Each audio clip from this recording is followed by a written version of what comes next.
అరికట్టడంలో కానీ భూ కబ్జాలను అరికట్టడంలో కానీ ఏమాత్రం ప్రయత్నం చేయకపోగా పూర్తిగా రామచంద్రారెడ్డి అతని కుటుంబ సభ్యులకు రాజకీయ లబ్ధి కోసమే డిపార్ట్మెంట్లో పనిచేసే కార్యక్రమం చేస్తున్నారు.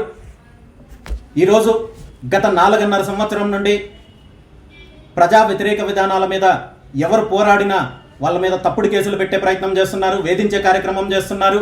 మహిళలకు చీరలు పంచితే లిక్కర్ పంచుతున్నామంటూ తప్పుడు కేసులు పెట్టే కార్యక్రమం చేస్తున్నారు. రైతుల సమస్యలపైన పోరాడితే తప్పుడు కేసులు పెడుతున్నారు, ఇళ్లపైన దాడులు చేస్తున్నారు, హత్యలు చేయడానికి ప్రయత్నం చేస్తున్నారు. అదేవిధంగా విద్యార్థులకు నిరుద్యోగులకు ఉద్యోగాలు కల్పించాలంటే తప్పుడు కేసులు పెడుతున్నారు.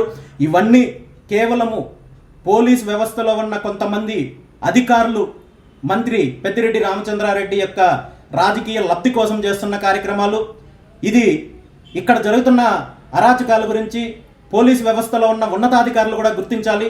ఈరోజు మరీ నీచానికి దిగజారి పుంగనూరు సంబంధించి బీసీవై పార్టీ కార్యకర్తలకు ఎవరైతే మెంబర్షిప్ డ్రైవ్లో పాల్గొన్నారో వాళ్ళందరికీ కూడా పార్టీ కిట్టులు ఇవ్వడానికి గోడ గడియారాలు తెప్పించి పూర్తి బిల్లులు రిసిప్ట్లతోటి గోడ గడియారాలు తెప్పిస్తే వాటిని కూడా తప్పుడు ఆరోపణలతో సీజ్ చేసే కార్యక్రమం చేసి ఈరోజు వైసీపీ గుండాల్లాగా ప్రవర్తించడానికి కొంతమంది అధికారులు ప్రయత్నిస్తున్నారు.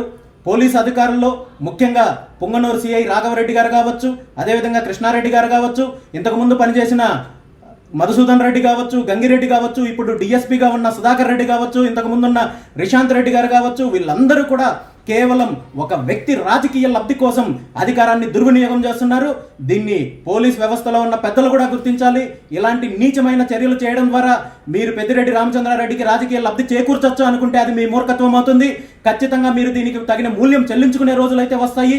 దీని మీద చేయాలనుకున్న కార్యక్రమాలు చేస్తాను తప్ప ఇలాంటి పిరికి పంద చర్యల వల్ల నేను వెనకడుగు వేసే ప్రసక్తే లేదు.